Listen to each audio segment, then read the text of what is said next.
Selamat sahabat anak-anak, bertemu kembali dengan Ibu Isti Indartanti. Pelajaran sekolah sahabat kita berjudul Nasihat Penyelamatan Jiwa. Ayat hafalan Wahyu pasal 3 ayat 19 dan 20. Barang siapa kukasihi, ia kutegur dan kuhajar. Sebab itu, relakanlah hatimu dan bertobatlah. Lihat, aku berdiri di muka pintu dan mengetuk.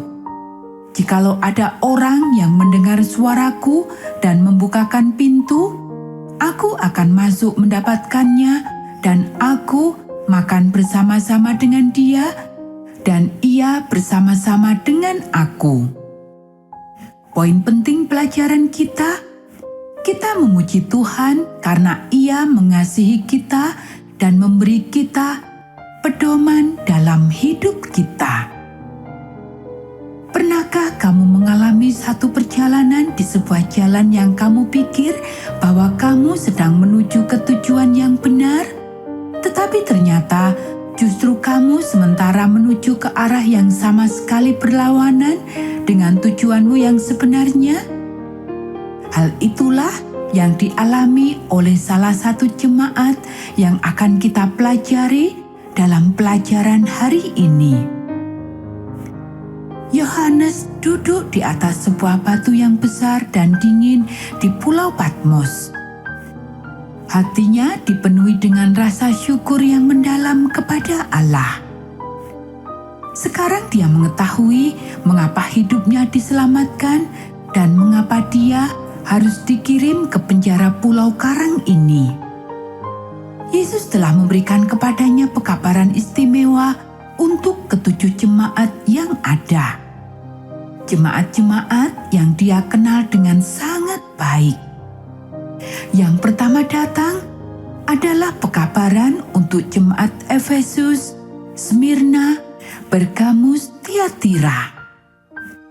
Kristus telah memberikan kepada mereka suatu pekabaran yang menguatkan, tetapi juga menunjukkan hal-hal yang perlu mereka benahi lagi.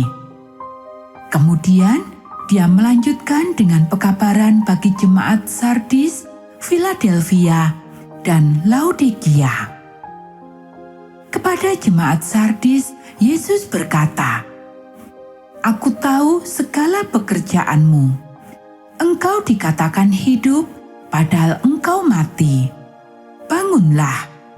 Engkau tahu apa yang benar. Turutilah firman-Ku dan bertobatlah. Karena jikalau engkau tidak berjaga-jaga, Aku akan datang seperti pencuri. Engkau tidak tahu pada waktu manakah Aku tiba-tiba datang kepadamu." Tetapi di Sardis ada beberapa orang yang tidak mencemarkan pakaiannya. Mereka akan berjalan bersama dengan Aku. Barang siapa menang, ia akan dikenakan pakaian putih yang demikian. Aku akan mengaku namanya di hadapan Bapa-Ku. Kepada jemaat Philadelphia, Yesus berkata, "Aku tahu segala pekerjaanmu. Aku telah membuka pintu bagimu yang tidak dapat ditutup oleh seorang pun. Aku tahu bahwa kekuatanmu tidak seberapa. Namun engkau menuruti firman-Ku dan engkau tidak menyangkal nama-Ku. Karena engkau menuruti firman-Ku untuk tekun menantikan Aku, maka Aku pun akan melindungi engkau dari hari pencobaan yang akan datang. Peganglah apa yang ada padamu, supaya tidak seorang pun mengambil mahkotamu. Barang siapa menang, ia akan kujadikan soko guru di dalam bait suci Allahku, dan ia tidak akan keluar lagi dari situ. Akan kutuliskan nama-namaku yang baru." Akhirnya pekabaran Yesus untuk jemaat di Laodikia. Betapa sangat berbedanya pekabaran ini daripada yang lain. Yesus tidak menyebutkan satu hal yang baik sekalipun dari mereka. Dia berkata, "Aku tahu engkau tidak dingin dan tidak panas. Aku akan memuntahkan engkau dari mulutku. Engkau berkata bahwa engkau kaya, padahal engkau melarat dan malang, miskin, buta, dan telanjang. Marilah datang dan memberi daripadaku emas yang telah dimurnikan dalam api, agar engkau menjadi kaya, dan juga pakaian putih, supaya engkau memakainya untuk menutup segala dosamu. Dan lagi, minyak melumas matamu supaya engkau dapat melihat. Lihat, aku berdiri di muka pintu dan mengetuk. Jikalau ada orang yang mendengar suaraku dan membukakan pintu, aku akan masuk mendapatkannya, dan aku makan bersama-sama dengan dia, dan ia bersama-sama dengan aku. Kepada barang siapa yang menang, ia akan kududukkan bersama-sama dengan aku di atas tahtaku."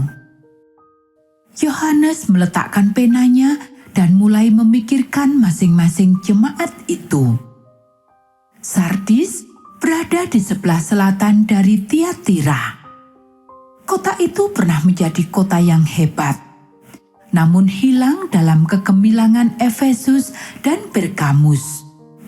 Kota-kota itu lebih utama sekarang. Sardis adalah kota yang hampir mati, yang tinggal hidup dalam kenangan bahwa satu ketika di masa lalu pernah menjadi sebuah kota yang besar. Ya, mereka dapat mengerti ide dari kalimat sementara hidup, namun pada hakikatnya mati. Yohanes diyakinkan dan dikuatkan ketika mengetahui bahwa ada yang masih tetap setia dan benar yang tersisa. Sekiranya saja mereka dapat bangun dan menerima pekabaran kasih karunia dan kuasa itu. Pekabaran kepada jemaat Philadelphia sangat berbeda dari 5 jemaat yang lain. Dialah satu-satunya jemaat yang tidak memiliki kesalahan. Kristus hanya memberikan pujian dan kekuatan kepada mereka. Yohanes tersenyum. Betapa tepatnya. Philadelphia adalah sebuah tempat yang sangat indah. Sebuah kota kecil yang terletak sekitar 30 mil sebelah selatan timur laut dari Sardis. Bahkan namanya saja berarti kasih persaudaraan.